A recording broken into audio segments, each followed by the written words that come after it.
you all for being with me today. It really is a treat to have the opportunity to speak with you all. Congressman, if I could start with you, the cost of living is still extremely high for so many people. Consumer confidence is at the lowest point in 4 years. What do you tell your constituents about the state of the economy, and looking forward, what can they expect? Well, this is a great question, and thank you for having me and having my colleagues on today. It really is such a treat to be here. Thank you. Look, a lot of voters voted in November because they were worried about their pocketbooks. They were worried and wanted to lower the cost of living for themselves, their families, and Americans all across the country. But here we are 3 months into this new administration. There has not been any legislation or any real policy proposed by this new administration that lowers the cost of living for everyday Americans.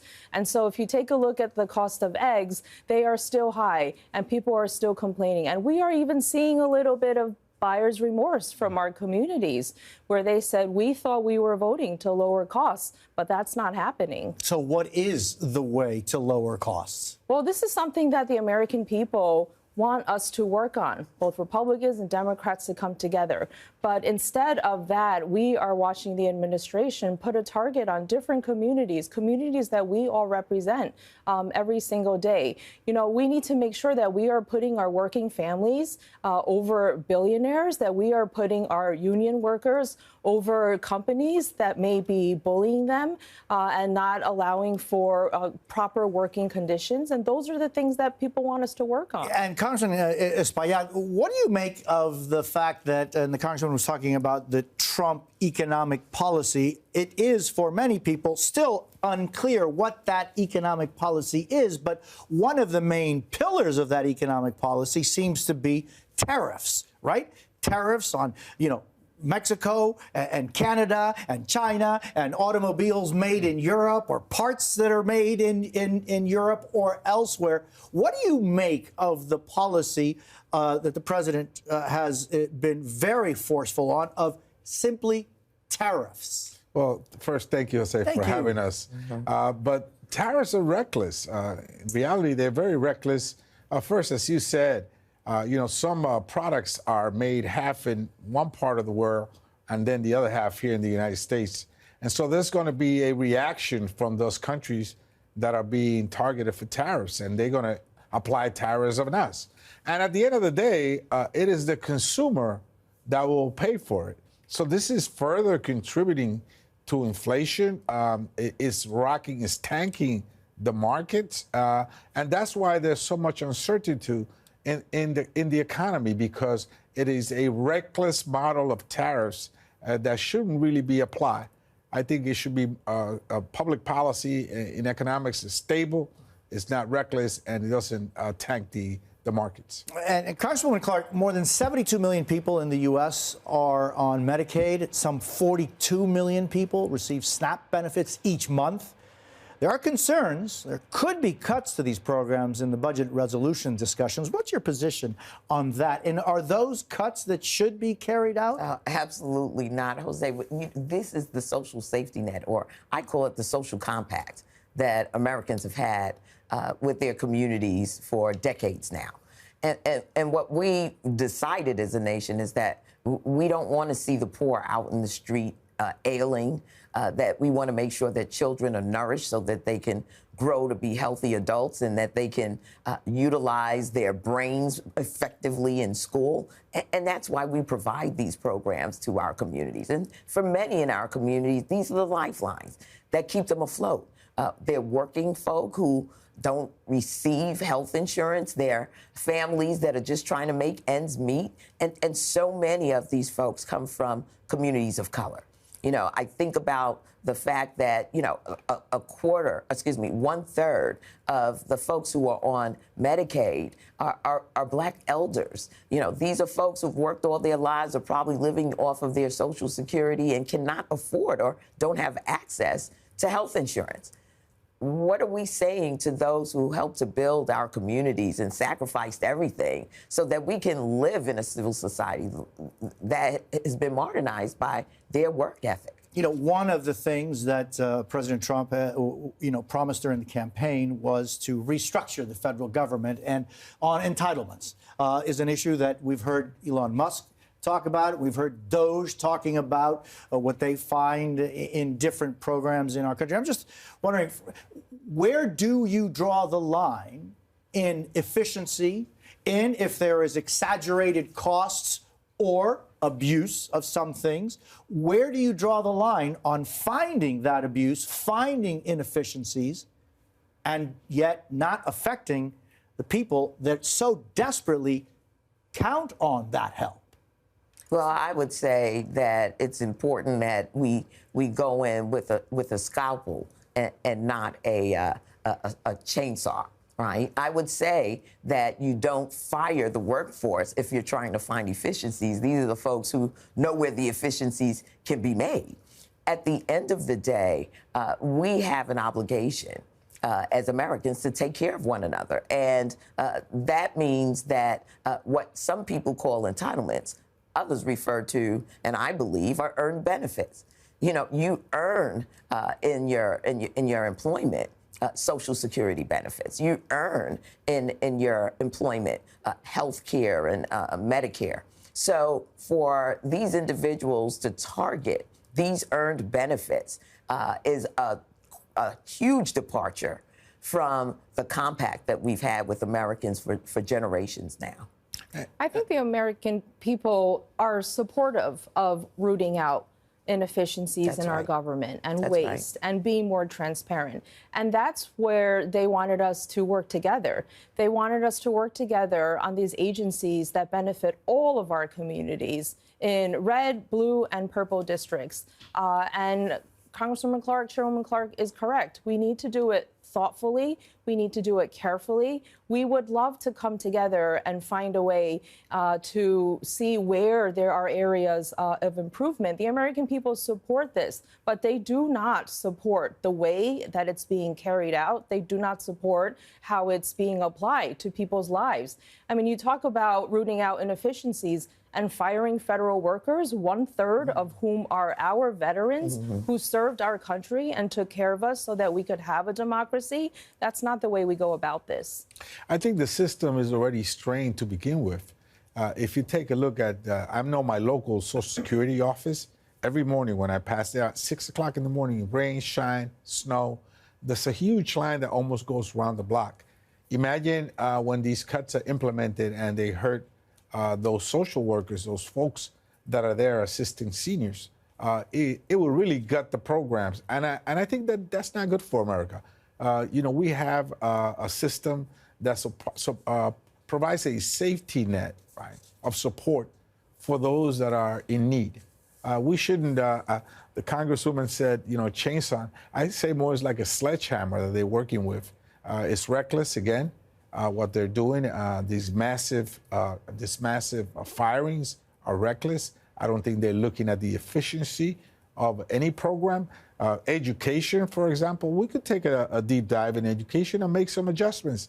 But I think at the end of the day, we don't want, as parents, the programs that are provided by the Department of Education to be compromised for the future of our kids. And let's talk about that, because there has been a joint statement very recently by the 3 caucus chairs, the ones that are sitting here, that I'm honored to have an opportunity to speak with, on the issue of the Trump decision to eliminate the Department of Education. He can't do that without congressional action, but he can certainly do what he has done so far, which is essentially just eviscerate that department.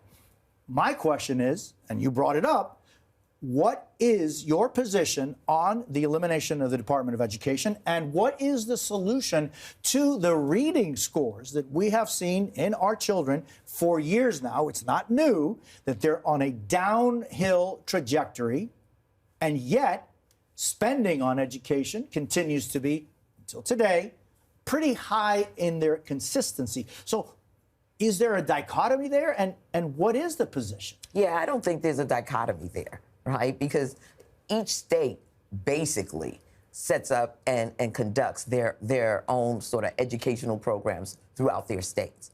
The federal Department of Education is there to support the most vulnerable within those systems and to make sure that we are undergirding and supporting school districts across this country. There is, of course, a need to modernize American education because, as you've rightly stated, we're concerned about the decline in educational attainment. But getting rid of the federal Department of Education only compounds the challenge that we'll face, and we'll be concerned about, you know, the discrimination in education, a lack of resources. There is no cop on the beat, if you will. There's no oversight. And that's where our Department of Education have been so crucial, particularly its Civil Rights Division. I think that we're right at a moment where that's exactly what shouldn't have happened. We're at a moment in history where artificial intelligence is about to change the world. And if we don't have, for example, AI literacy in our schools, our country could be left 1,000 years behind.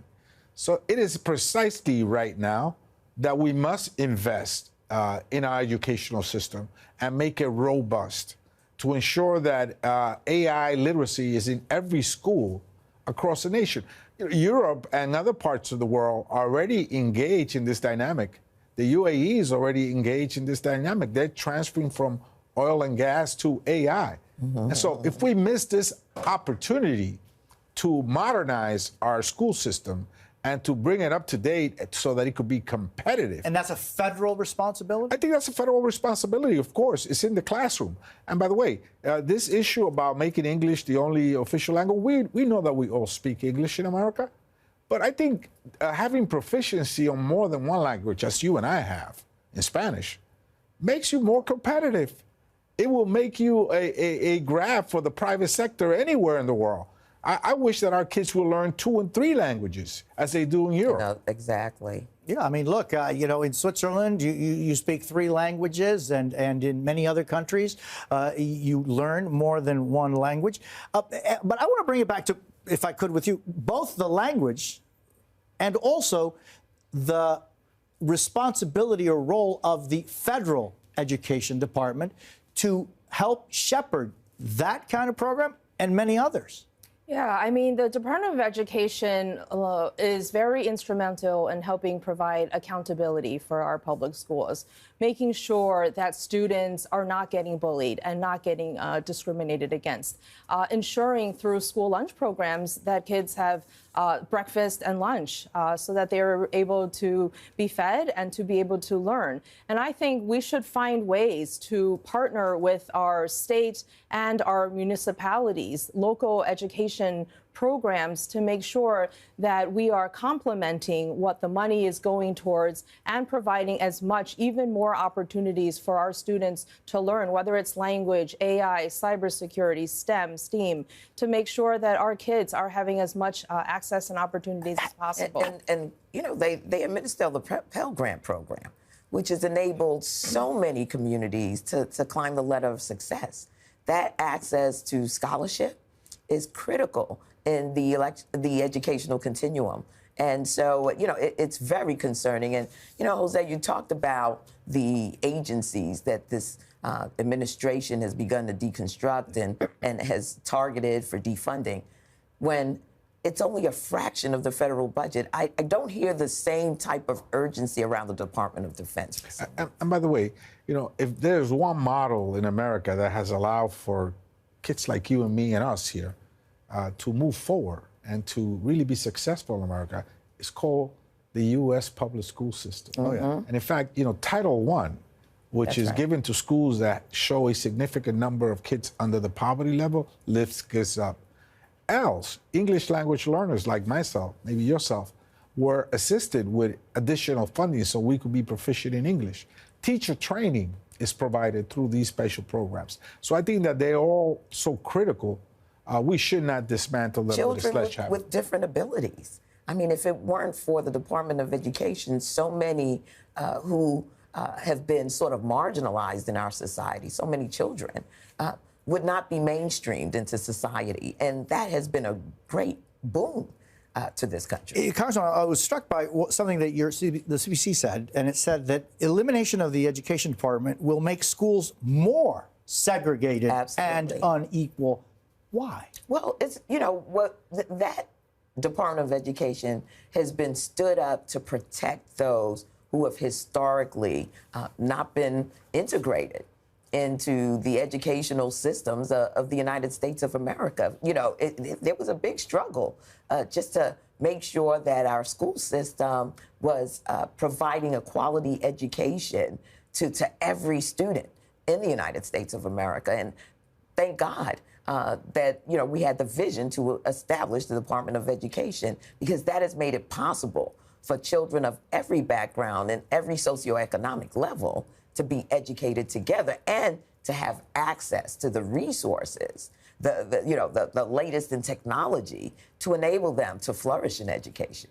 So I'd be very concerned about a segregated school system, because we know that means that oftentimes the resources required to make sure that children are up to speed with modern day the school laboratories, or whether it's computers, have access to that. Are the issues that confronted our children and our communities in 64, in 79, are they the same, different? In what ways in 2025? Well, I think we've made great strides. We're not 100% there yet. There's still segregation in education in the United States, and we can look at New York City as, unfortunately, an example of that. But we have to advance the notion that all of our children deserve the opportunity to get to know one another, to be educated together, to have the resources to make sure that they're competitive, not only here in the United States, but with, you know, their contemporaries from around the world. Because at the end of the day, we know that the competition is the U.S. versus the world. And we want to make sure that we're preeminent in that. Congressman, by the way, yes, you know, when I came to the United States in 1964, there was no bilingual education. There was no dual language education. So I was one of those kids that sat in the back of a classroom for years, for a couple of years, not knowing what was being said. All experts say that it takes about 7 years for someone to be really proficient in a new language.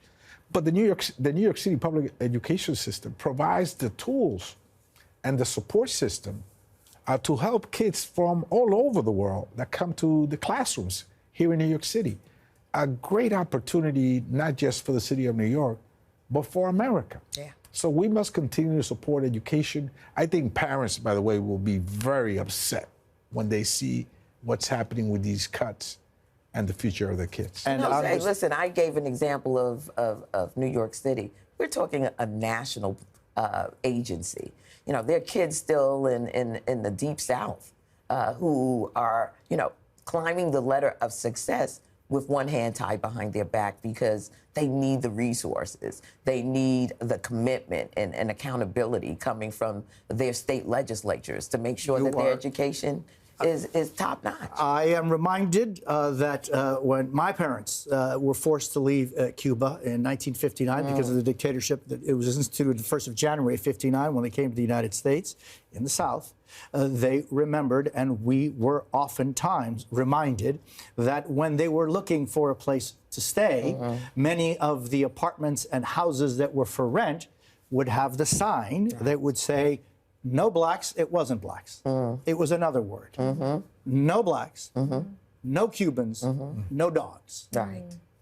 That's a fact. That's a fact. And when you got here in 64, I'm sure that there was some of that experience that you and your parents dealt with as well.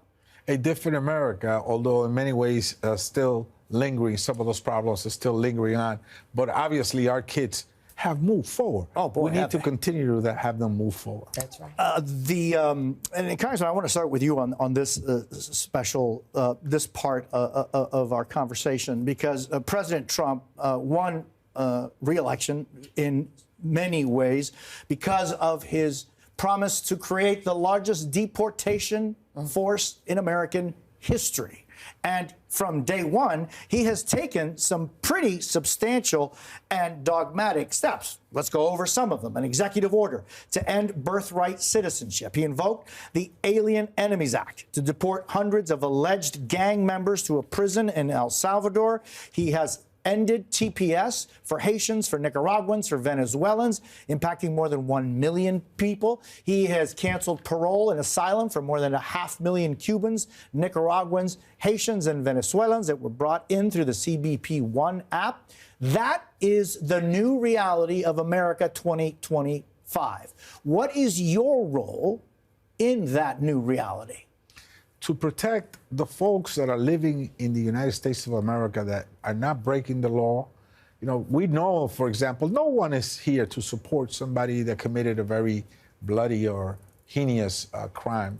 That person should have obviously due process. They should go to court, and if found guilty, then the law stipulates already what happens to them. The laws are already on the book. That is not the problem. The problem is that there's a wider net being cast out there, where folks that maybe committed an offense that was not violent or moral turpitude will be caught up and deported. And that family will be fractured, divided. And that family will now almost surely depend on government help and will be weakened. That should not happen. I think that the net is far too wide. The laws are already in the books to deal with folks that have committed violent crimes. And, you know, we all support that. And I think that he's using this opportunity to deport as many people as can. I met with a U.S. citizen who works at an airport, who had a federal ID. He was stopped coming out of a New York City subway along with 10, 15 other people. Stopped and questioned for 3 hours, although he showed his ID, saying, I'm a U.S. citizen. Why are you questioning me? And the response was, these type of IDs are forged in this neighborhood all the time. And so this is happening throughout America. It's not just people with green cards that are facing this challenge. It is U.S. citizens. That's the state of affairs in America today. And so this is totally out of control.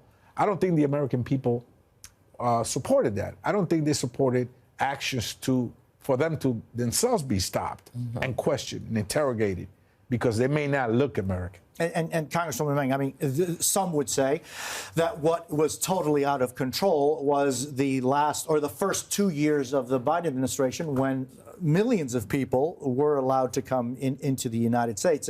And what Congressman Espaillat, you're talking about is what Tom Homan, the czar for deportations under President Trump, 2025, says there will be collateral arrests for people. But where do you draw the line, and what is out of control and what needs to be controlled? It seems as though you're right. When you have American citizens being questioned, that's one thing. But then what do you say to those that say, well, how many millions of people should be allowed in? Yeah, well, that's why we need to be thoughtful and humane in this process. I think it's hypocritical for some Republicans to criticize the Biden administration. I sit on one of the appropriations subcommittees that oversees funding for our Department of Justice, for border agents. And I have colleagues on the Republican side who voted against and voted to cut those programs and those agents. You know, we are hearing from people in our own communities, some who did vote for President Trump, and they're saying that there is overreach, that they did not expect that the Trump administration would go after virtually any immigrant. There's a case of a Filipina-American woman who has been a green card holder for about 50 years. 50? 50. And she was recently detained by ICE for people who want to, deport violent criminals to make our country safer. She's not the type of person that they thought that they were voting to get rid of in this country. She's a contributing taxpayer, cares for her family's children in this country. And today, actually, you mentioned birthright citizenship. Today is actually the anniversary of a very important court case, Supreme Court case, Wong Kim Ark, which basically established 1898 birthright citizenship in this country for everyone. If you are born in this country, you are a citizen. And so, and that's interesting you mentioned that, because it is the anniversary, and it's also, that same year was the Chinese Exclusion Act, right. which in a way kind of contradicted that, and that the Supreme Court was actually determinative in making the case that yes, if you are born in this country, you are an American citizen. The 14th and the 14th Amendment. The 14th Amendment. I think it's so important that we all of us, learn history. That's right. And remember history. And Santayana, who said those who ignore history are condemned to live it again, this issue is of incredible importance, and we really need to be well read on our history, because it's pretty clear what the Supreme Court said, what cases afterwards determined. Right. And so now this birthright citizenship change, which has been discussed since the 1990s. Right. Well, listen, at the end of the day, Jose, it's in the Constitution. It is. Right? It's in the Constitution. How you read it is where they're... Well, it can only be read one way. Well, and that is, if you're born in the United States, you are a citizen of the United States. So, these individuals who are seeking to undermine our Constitution, that is the unraveling of our democracy. And we can't sit by idly and allow these individuals to come up with their own definitions, because we're in a battle for truth, right? You talked about history. At the end of the day, history is truth, and all of it's good, bad, and it's ugly. And the United States has a robust history, and it includes everyone sitting at this table and the people that we represent. We're not going to be erased in this era. Well, the first judge to hear the arguments, laughed it off of court. And so it is pretty clear that this is a long shot. Nevertheless, they are attempting to do this. But I tell you what, Jose, it seems to me that in the debate, we have forgotten about very specific immigrants that we want to help, and that's dreamers, farm workers, and also keeping families together. Dreamers that are young people that have been here for an average over 20 years, that are nurses, that are teachers, homeowners, they're members of our armed forces, they have small businesses. They should be regularized. Farm workers that are not showing up to work. Yeah. And as a result, we're going to pay at the cash register. And then, of course, keeping families together, making sure that a family is not fractured.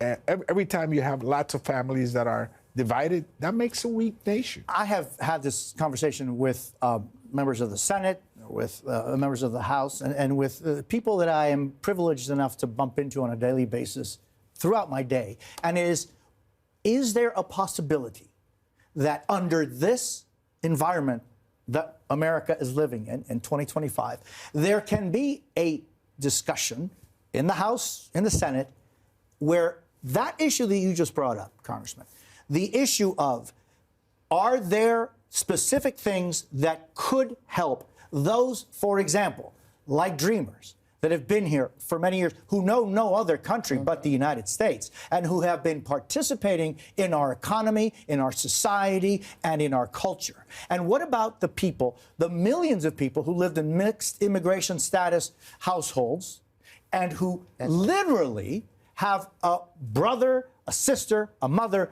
and a father who may not have their documents, but have been participating here and have been enriching our country for decades? Why is it that that conversation cannot be held? And I want to bring up that this is a conversation that hasn't been held in some time. The last comprehensive immigration reform in this country was 1986. Well, 1986. Jose, I think members of Congress have to take on this responsibility.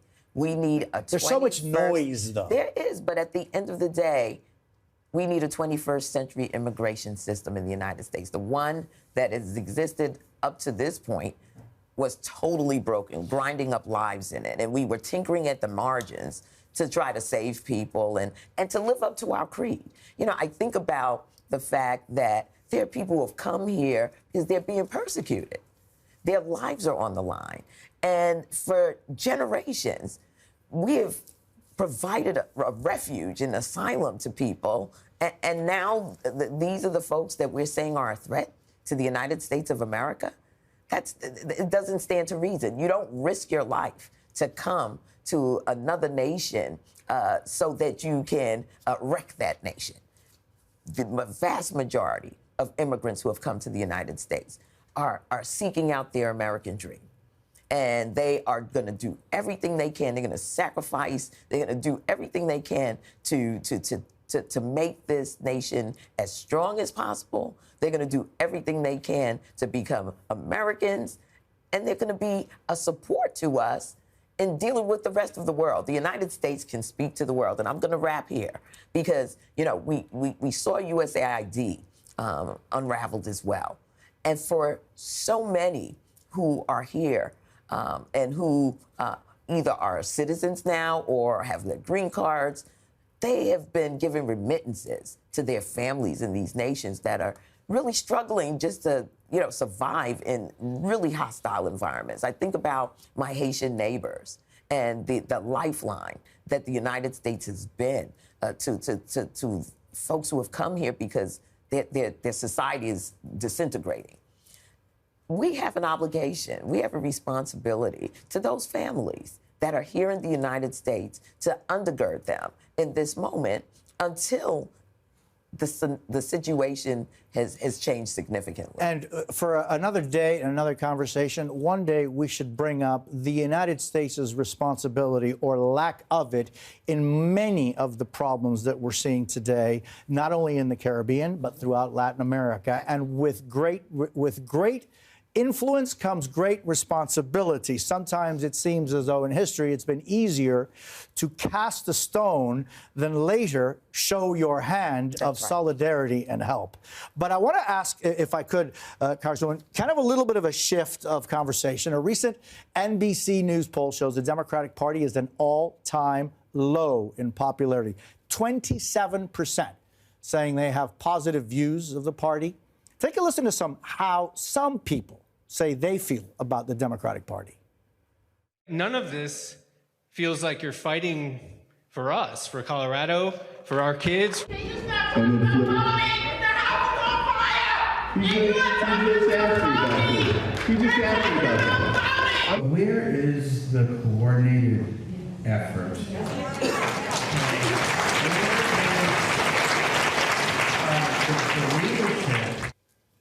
How do you explain what is happening and why is this happening?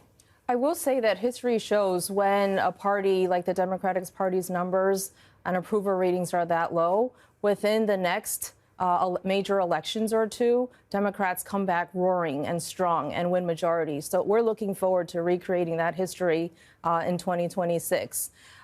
Look, people are understandably hurt right now. They are frustrated. They are angry. It is important that At the party? At the Trump administration. True, but 27% is the lowest on record for the Democrats. It's difficult. They are very scared at seeing what is happening to our neighbors and to our family members. It's really important now that we are grieving with people, that we are showing them that we are empathetic and doing everything we can to make sure that we hear their voices and turning that anger into electoral results. Right now, the next best thing that Democrats can do is to win back the House next November. And we have seen in recent local legislative races, just in Iowa and in, Pennsylvania. Florida has two elections for the House coming up. Where Congresswoman Stefanik had to come back from the Republicans because of the concern there is for those two seats. And they got scared with these two local Senate races where Democrats won races where it was Trump 15 and Trump 21 races in 2024. So we will get Trump there. Plus 30. Yes. And we saw today how Elise Stefanik's nomination to the UN was pulled back. So let me ask you, though, when we've seen, for example, what Senator Bernie Sanders and Congresswoman Ocasio-Cortez have been doing when they've been going across the country, many places that aren't even Democratic strongholds, and they're getting 10, 20, 30,000 people to come out and to listen to them and to support them. There seems to be a disconnect in that kind of enthusiasm for Bernie Sanders and Alejandra Ocasio-Cortez's comments and position, Alexandria, and the 27% that polls show most voters think about the Democratic Party. Where is that disconnect? And what is it that you all could or should be doing to tap into that part? Well, we're a big tent party, and we have folks that are blue dogs, that are very moderate Democrats. We have, of course, the Progressive Caucus. I'm a member of the Progressive Caucus. We have the Hispanic Caucus, the Asian American Caucus, the Black Caucus. We are a big tent party. We have many opinions and many voices. And certainly Alexandria and Bernie Sanders are two important, extremely important voices within our party. And I think that they show to have enthusiasm among their base. But I tell you something, Jose, I'm getting stopped every day in my district by people that voted for Trump, and they're not happy. You know, I'm getting calls from business people, restaurant owners that are saying, look, it's 1 p.m. This place used to be packed before. Nobody's coming in because they're afraid they're going to be swept up and deported. I'm getting calls from parents. I'm getting calls from hospital workers as to what's going to happen about their future. I believe we're going to win the midterm election. We just won 2 seats, Yeah. 2 heavy Trump seats. Now, I'm optimistic about that, and I think that, you know, we have 3 silos that we're working on. One is the legal side, and there's a reason why Donald Trump is intimidating a lot of the law firms in New York City and across the country, because he's seeing the results of their litigation. So that's one aspect.